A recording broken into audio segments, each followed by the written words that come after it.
Teman sekalian yang berbahagia, puji syukur kita panjatkan kehadirat Allah Subhanahu wa taala yang telah melimpahkan kesempatan yang luas, waktu yang lapang kepada kita semua, sehingga kita dapat bersama guru-guru kita yang mulia berkumpul di madrasah ini dalam rangka melaksanakan perintah Allah, yaitu thalabul ilmi. Jamaah teman sekalian yang berbahagia, waktu merupakan kesempatan dari Allah untuk kita gunakan untuk melakukan segala aktivitas.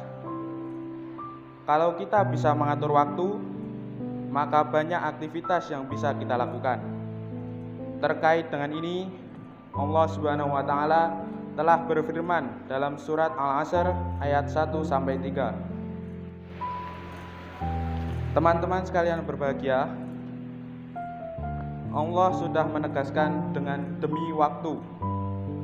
Pengertiannya adalah bahwa waktu itu sangat penting dalam kehidupan kita. Waktu itu kesempatan untuk melakukan sesuatu.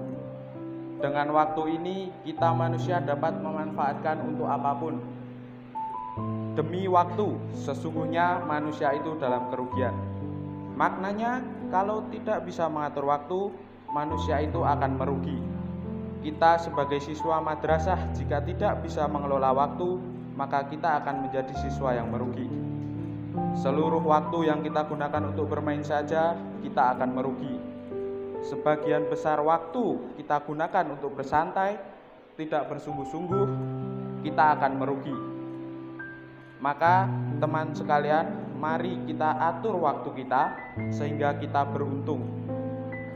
Teman sekalian berbahagia, kecuali orang-orang yang beriman dan beramal soleh, saling menasihati dalam kebaikan dan saling menasihati dalam kesabaran. Ini berarti Allah Subhanahu wa taala menjelaskan tentang orang-orang yang tidak akan merugi terkait dengan pengelolaan waktu. Siapa mereka? Yang pertama, orang yang beriman. Iman adalah fondasi hidup kita. Iman itu diyakini dalam hati, diikrarkan dengan lisan, dibuktikan dengan amal perbuatan. Amal seseorang itu akan diterima atau ditolak tergantung iman dalam hatinya. Amal yang banyak tidak didasari dengan iman, maka sia-sia. Yang kedua, orang yang beramal soleh. Iman yang sudah ada di dada harus dibuktikan dengan amal kebaikan. Iman tanpa amal kebaikan itu pincang, tidak sempurna. Kebaikan tanpa iman itu hampa. Kita sebagai pelajar harus meneruskan keimanan kita dengan belajar yang baik, hormat kepada guru, dan ibadah dengan giat. Itu semua adalah kebaikan-kebaikan. Jangan berhenti dengan iman saja, mari berbuat baik. Yang ketiga, nasihat menasihati dalam kebenaran dan kesabaran. Kita manusia sebagai makhluk sosial harus peduli pada yang lain. Menasihati pada orang lain tentang kebaikan-kebaikan dan kesabaran. Amal kebaikan yang kita lakukan, nasihatkan pada orang lain dengan sabar. Lalu kita sebagai pelajar apa yang bisa kita lakukan?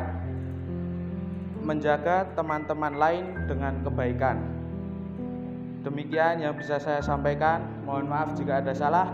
Semoga Allah Subhanahu wa taala memberikan keteguhan iman, kemampuan beramal soleh, kemampuan menasihati kebaikan dan kesabaran. Wassalamualaikum warahmatullahi wabarakatuh.